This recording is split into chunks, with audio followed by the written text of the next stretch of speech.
Mon nom c'est Maman Sani Adamou, le promoteur du Bois Rouge Décor. Ok.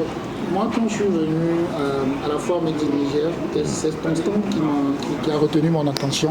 Ouais. Parce que souvent on voit des menuisiers, mais un jeune menuisier sur une foire, c'est quand même extraordinaire. Oui. Et j'aimerais te le dire en face. Est-ce que tu peux nous dire un peu comment l'histoire de Bois Rouge Décor a commencé? Comment tu es devenu menuisier? D'accord, je vais commencer. D'abord, j'étais un élève qui a abandonné les études en classe de 4e. Bon, j'ai abandonné, j'ai fait presque une année blanche jusqu'au jour où j'ai croisé l'un de mes professeurs de mathématiques qui me demande je fais quelle école maintenant. Je lui ai dit que j'ai abandonné les études. Il m'a dit bon, il ne fallait pas puisque j'ai une bonne note dans sa matière.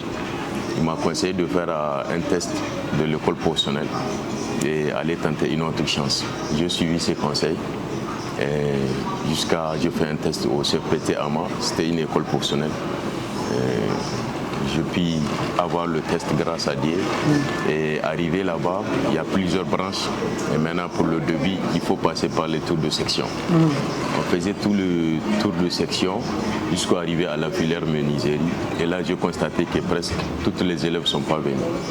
Et j'ai demandé au chef de travaux où sont les autres. Il m'a dit que bon, la jeunesse, beaucoup de gens n'aiment pas la menuiserie. Donc, on était presque 2 ou 3. Et j'ai dit, bon, comme tout le monde n'aime pas ça, je pense que moi j'ai trouvé ma matière et je vais partir là-dessus. Maintenant, on finit le tour de section d'abord, on partage les élèves et mon nom sort à menuiserie. Arrivé à la maison, mes frères, mes amis me demandent, tu as choisi quel filet? Je les ai dit menuiserie. Et tout le monde est étonné. Quelle était leur réaction? Menuiserie, tu vas faire quoi en menuiserie? Tu vois pas, c'est le tablier qui est derrière avec son scie et son rabot. Et est-ce qu'il y a même un avenir là-dedans? Parce qu'il y a pas mal de gens qui ont réussi. J'ai dit bon, on va tenter notre chance. Et moi j'ai choisi ça parce que beaucoup de gens n'aiment pas ça. Et je pense que c'est aussi plus important puisqu'il n'y a pas de sous-métier. Donc on a fait les tours de section, on a fini, on a commencé en menuiserie. Et j'étais avec quelques amis. Et je les battais à chaque examen jusqu'à finir premier de ma promotion. Super. Et là. Et on est à quelle année là? On était en 2009. Bon, j'ai débuté 2009. 2007, 2008, 8, 9. Donc 9, 10, on a fini. J'ai eu mon CAP et ils m'ont orienté au CPT Quartet. Là où je vais aller chercher le BEP. Et arrivé là-bas, j'ai déjà un peu pu qu'on me paye chaque mois. Et grâce aux parents, j'ai un petit moto aussi. Jusqu'au jour où un de mes frères a remarqué que vraiment je fais ça avec sérieux. Il a décidé de m'amener chez un Marocain qui était vers Dar es Salaam, faire un stage. Donc j'ai fait un stage 2 mois, 3 mois c'était la rentrée. Je suis parti dire au chef que j'ai besoin d'une attestation du stage, puisque j'aimerais aller continuer encore à l'école. Il m'a dit tu faisais quelle école? J'ai dit Kouartegui. Il demande chez moi c'est où? J'ai dit vers Niamey 2000. Il m'a dit bon, comme c'est une salle de centre, après l'école je peux passer chez lui, il n'y a pas de souci. Le peu que j'apprends, ça va me permettre de m'améliorer. Et c'était comme ça, arrivé chez lui, je vis des grandes machines, des travaux, une grande maison, puisque c'était même une étage, ce qui m'a impressionné. Je me dis, mais est-ce que les gens savent que on peut être menuisier et avoir un grand étage? On peut avoir des trucs comme ça. J'ai dit, là c'est du sérieux, maintenant je vais me baser là-dessus. Peut-être on va relever les défis. Et j'étais avec lui jusqu'à j'ai fini le BEP. Et j'ai arrêté même à partir du BEP, puisque pour continuer, il faut sortir à l'extérieur. Et ça demande beaucoup de moyens. J'ai continué quand même avec le patron jusqu'en 2016. Fin 2016, je pense. J'ai eu un offre. C'était une entreprise en bâtiment qui cherchait des ouvriers vers Koweït. Un grand frère était venu à la FADA, il demandait à mes amis, les mêmes amis qui ont commencé à m'ignorer, et qui a un diplôme de menuiserie. Ils disent que diplôme de menuiserie là, il faut aller voir MS, comme il m'appelle MS. Il a dit bon, on n'a qu'à appeler MS. Et le grand frère m'a appelé, j'étais venu, il m'a dit il a un offre pour moi. Je lui ai dit un offre comme quoi? Il m'a dit c'est un travail. J'ai dit quel genre de travail? Il m'a dit au Koweït. J'ai dit mais attends, Koweït là c'est trop. Puisque j'entends parler mais je ne connais pas. Il m'a dit c'est un pays loin de la Mecque. J'ai dit loin de la Mecque, moi je ne veux pas aller. Il a dit non, il faut essayer de tenter sa chance. J'ai dit mais moi qu'est-ce que je vais payer même pour aller là-bas? Il m'a dit non, tu ne vas rien payer, tu vas juste faire ton passeport. Et c'était vraiment des chances à ne pas rater. Et j'ai couru à la maison, je suis venu voir le vieux. J'ai dit, Baba, j'ai eu un offre. Il m'a dit, un offre de quoi? J'ai dit, de travail. Il m'a dit, où? J'ai dit, au Koweït. Il m'a dit, non, mon fils, tu blagues. J'ai dit, non, non, papa, c'est vrai. Il a dit, maintenant, qu'est-ce qui te reste? J'ai dit, je veux faire le passeport. Chap, je payais l'argent, je fais le passeport, j'ai déposé. J'ai envoyé au grand frère la photo et il a envoyé là-bas. Maintenant, les amis commencent à me taquiner. Hey, ça fait 2 mois, 3 mois, t'es pas allé. Est-ce que c'est réel même? J'ai dit, bon, en tout cas, je ne suis pas forcé d'aller. Mais quand même, je travaille. Je ne suis pas assis en train de poser l'été, quoi. Et 3 mois, 4 mois, presque 6 mois comme ça sont passés. Et un jour, quelqu'un m'a fait un message WhatsApp avec le numéro du Koweït. Il m'a dit, c'est lui, le Nigérien qui est là-bas, qui aide les gens ouvriers à passer là-bas. Il m'a dit, mon visa est sorti. Maintenant, il me reste le billet d'avion. Et j'étais étonné et je ne sais même pas quoi dire aux amis là, comment ils vont prendre ça. J'ai laissé tomber. Puisque j'attendais, tu comprends non? Donc il faut peut-être voir si c'est réel. Jusqu'au jour où le billet est sorti, c'était marqué un mardi vers 10h, on va prendre le vol. Je suis venu, j'ai dit aux les gars, bon, le mardi, je serai à l'aéroport. S'il y a des gens qui veulent m'accompagner, voilà l'heure, voilà l'endroit où on va se passer. Et je quittais. Avant d'arriver chez moi, la nouvelle était déjà passée dans le quartier.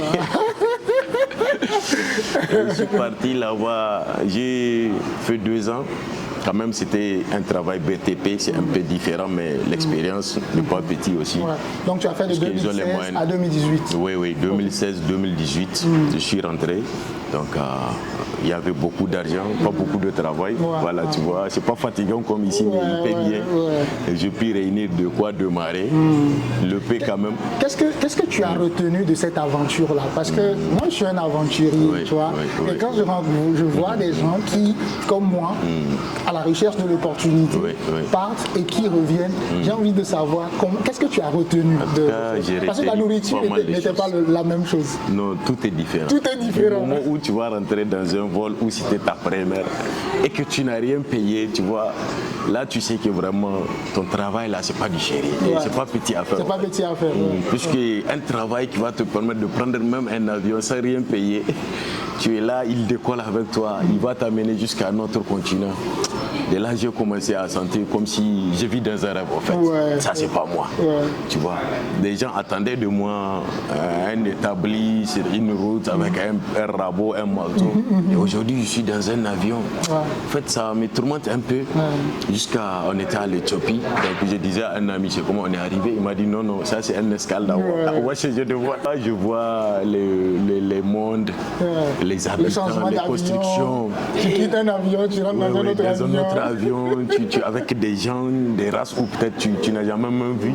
Par exemple, on était à l'Éthiopie, il y a eu des Philippiens, des Bengaliens, Bangladesh, ils appellent ça Bengali, je pense. Dans l'avion, je me dis, hey, c'est des Américains, c'est des Français. Mais quand même, on va aller là-bas, voir ce que ça va se passer. Et on était là-bas, on est atterri à l'aéroport, le frère nous a accompagnés, nous a pris, nous a déposés dans la société. Il y a un logement, tu vois, il y a des voitures à notre disposition. Et les choses là commencent à changer. Maintenant, je sens dans ma peau comme si je suis même un ingénieur, en fait, pas même un ouvrier, tu vois. Et ça motive. Ça te permet vraiment de prendre ce que tu fais au sérieux. Et de te donner aussi une expérience à part. Moi, j'ai envie de savoir, quand on gagne, souvent jeune, quand on gagne de l'argent, tout de suite, on n'a pas les bons réflexes pour investir. Tu vois, moi, je me rappelle de mes premiers sous. J'étais un peu la personne dont les gens se moquaient. Moi, quand je prenais mes premiers sous pour aller payer un ordinateur, tout le quartier dit, mais lui, là, il veut travailler à la NASA ou bien je sais pas pour qui. Quand tu reviens du Koweït, justement avec un peu d'argent, et tu te dis, ok, j'investis dans mon matériel. Est-ce que c'est quelque chose qui t'est venu comme ça ou bien c'est grâce à des conseils des parents ou des personnes? C'était quelque chose qui était déjà depuis la base. Comme je t'ai raconté, quand je fais ces petits Kwartagi, il y avait un PQ, donc tu vois, et le Marocain chez qui j'étais me payait avant 5 000 la semaine. C'était un stage, il ne devrait même pas me payer en fait. Comme vu le fort, il a commencé à me donner 5 000 chaque fin de semaine. quelqu'un qui vient à la télé à 13h, tu vois, il quitte 18h, 19h, c'est compréhensible. Mais quand même, c'est pas payé pour moi, puisque quelqu'un qui quitte l'école, chaque mois 20 000 à la télé, chaque semaine 5 000. Et à la maison, le vieux aide aussi avec 500 000 francs. Tu vois, ça me permet d'économiser. Et là, je pense que c'était une année où on a fait presque 6 mois sans pécule. Et heureusement, au 6e mois, c'était au 7e mois même, ils ont amené même pour le 7e mois, c'était pas encore fini. Donc tu vois, ça fait beaucoup d'argent pour un débutant. Je suis venu avec l'argent, j'ai dit à la maman, moi, maintenant ce que je veux faire, c'est de créer un compte. Elle m'a dit, tu veux quoi? J'ai dit, je veux créer un compte bancaire.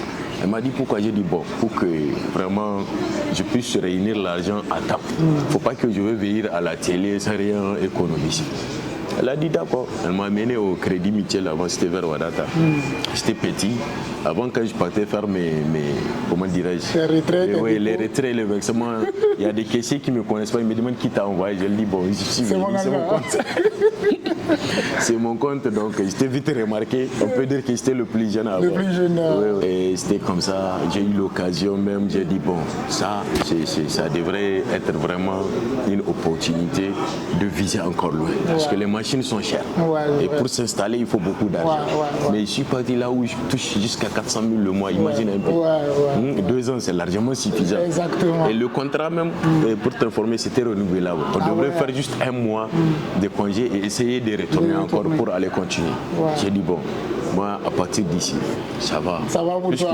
Oui, je me souviens, j'ai croisé un vieux là-bas. Et il était l'un même parmi des premiers Nigériens qui ont parti là-bas.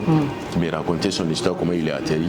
Et me conseillait de choisir dans l'option soit de rester ici à long terme ou bien de faire le maximum de temps, réunir ce que je peux alors investir à la maison pour retourner.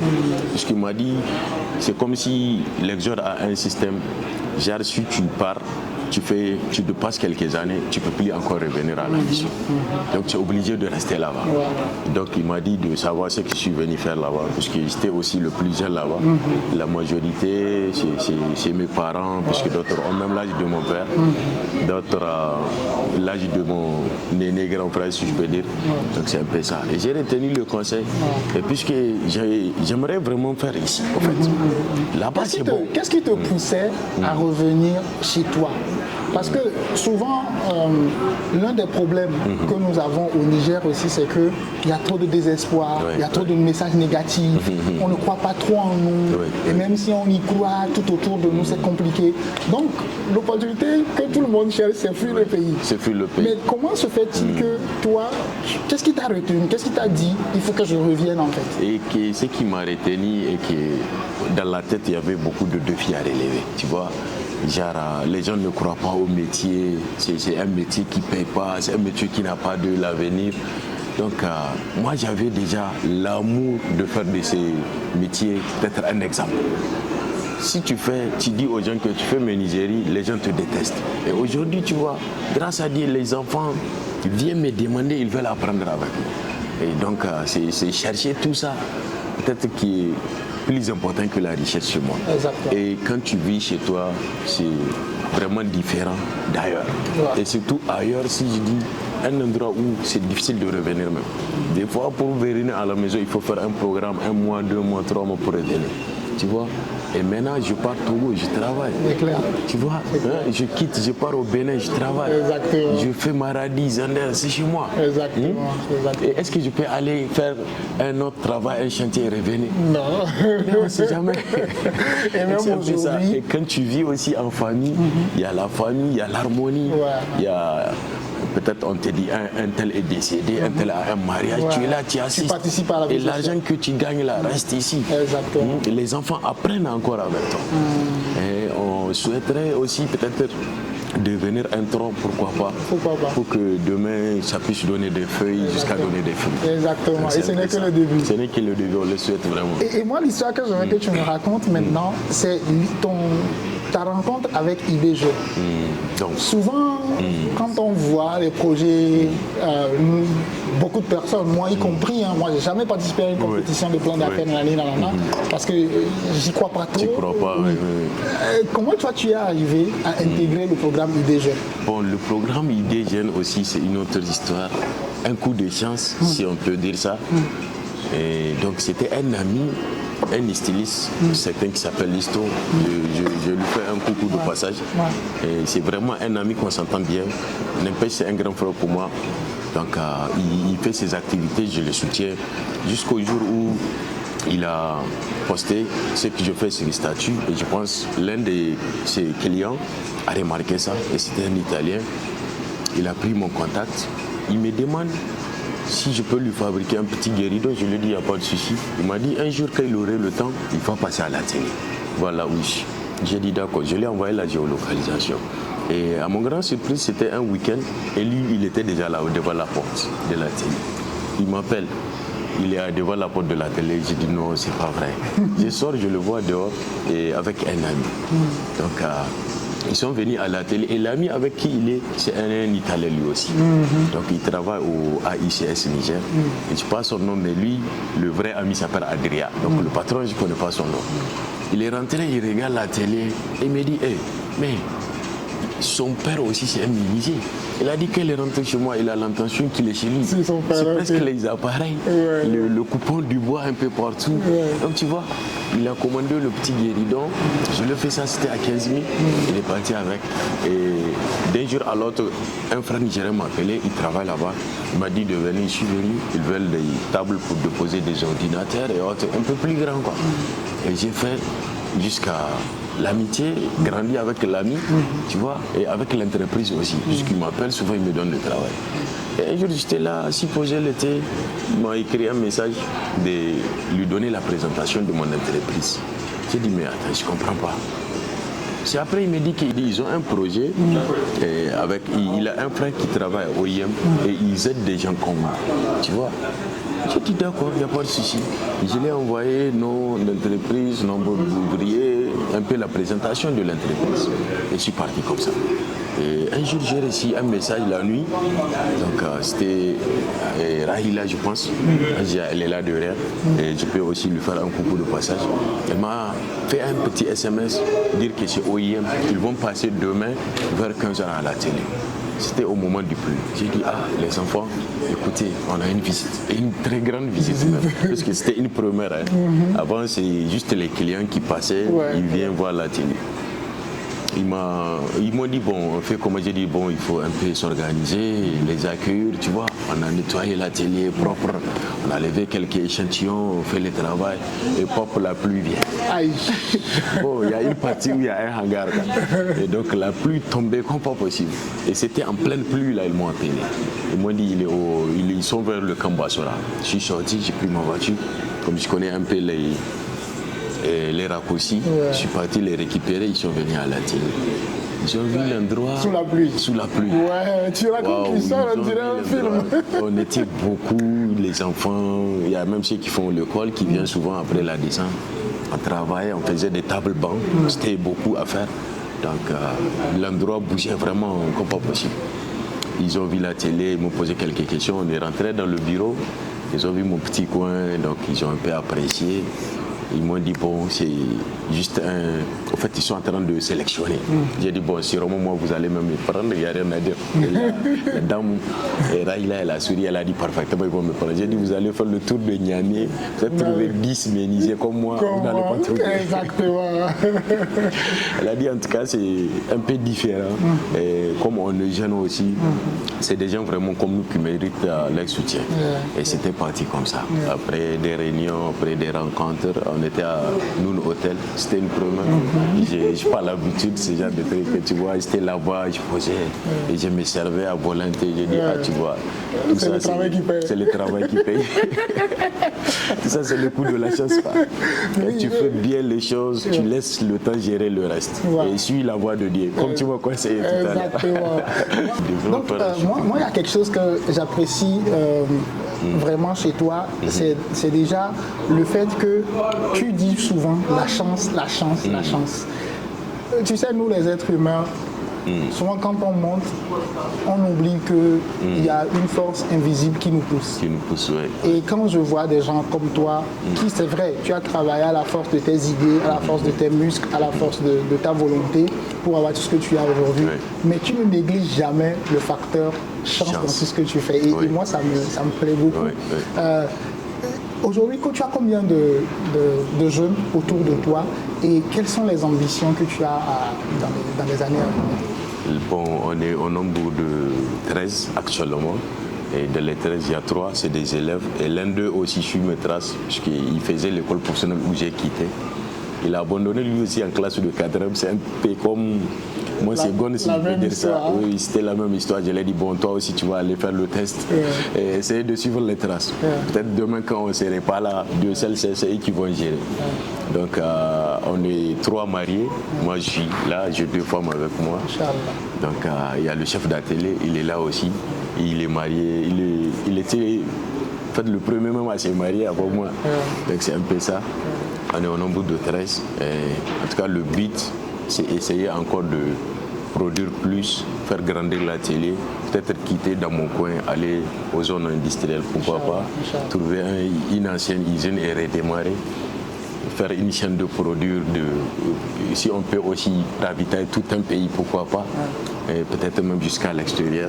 Est-ce que le bois en tant que matière première est disponible au Niger? C'est une question que je me pose parce que moi je viens du Togo, je sais que tout autour de moi c'est vert et tout. Est-ce que ou bien vous importez? Je veux juste comprendre. On n'a pas le bois ici, donc le bois nous vient soit du Bénin, Togo, Ghana ou du Côte d'Ivoire. Pas du Nigeria. Donc, pas du Nigeria. Souvent, ça vient pour Nigeria, c'est les gens de Maradi, Tawa qui utilisent. Donc, à un moment donné, nous aussi, si on a un marché, par exemple, de confectionner des bancs, si c'est à Tawa, on va aller faire le travail. On part sur le marché, visiter aussi le bois du Nigeria. Si ça nous convient de faire le travail on peut l'utiliser. Puisqu'on a plusieurs types de modèles de travail. Il y a des bois qui viennent qui ne sont pas secs. Donc on a un four spécialement pour ça. On coupe le bois, on le sèche, on le fait brûler. Si c'est sec, après on travaille avec. Donc très souvent les gens disent que ça déforme ou autre. Je peux pas. Le savoir-faire. Voilà, je peux pas dire ça aussi. Si tu sais cuisiner ta sauce, il n'y a rien à dire. C'est le savoir-faire qui fait la différence. Exactement. Est-ce que tu as un message à l'endroit de ces différents partenaires que tu as croisés sur ton chemin? Je parle de l'OIM, je parle de l'Agence italienne pour le développement. Je parle du projet IDG. Bon, le mot à dire, je pense que c'est un seul mot, c'est leur dire merci. Voilà. Et merci pour tous ceux qui ont contribué. Merci à tous ceux qui continuent encore de contribuer pour notre développement. Puisque c'est des initiatives à prendre vraiment en compte et à essayer de voler ça de temps à autre. Puisque je ne te cache rien, il y a des gens dans la rue qui sont plus intelligents que nous. Donc peut-être ils n'ont juste pas eu la chance, là que je vais encore te répéter, que nous avons eu. Donc qu'ils n'ont qu'à essayer aussi d'aller sélectionner encore. Cherchons encore des gens qui sont vraiment motivés, qui veulent vraiment être aidés. Puisque maintenant tu vas aller trouver un soudeur, un très bon soudeur, je te jure, qui n'a pas les moyens de créer une atelier. Et l'atelier, pour lui, l'essentiel, c'est de démarrer. Et pour démarrer, c'est peut-être, il a juste besoin d'une mêle, d'un poste à souder, d'un étau, tu vois. Et ça va lui permettre de faire de la magie. Donc, ou un mécanicien qui peut-être est plus doué que n'importe qui même ici, mais n'a pas aussi les moyens pour aller ouvrir son propre garage. Donc c'est des petites choses, mais des choses vraiment importantes à soutenir et aller encore chercher. On n'a pas besoin, je pense, que de faire un dossier pour aller monter.